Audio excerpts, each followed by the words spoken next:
To clean up a storage in Samsung Galaxy Watch 8 Classic, first of all, we'll need to open Galaxy Wearable app on the smartphone device currently connected with the smartwatch.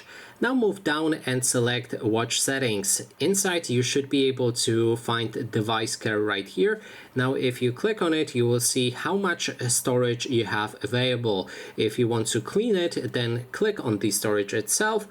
Now what you need to do is select specific files category. In this case, we can go, for example, for the watch faces and try to actually remove them. So I have plenty of watch faces downloaded and I want to remove one. What we need to do is click and hold it, or actually press on this button right here, sorry, and click on the minus to remove the specific watch faces that we don't want to use.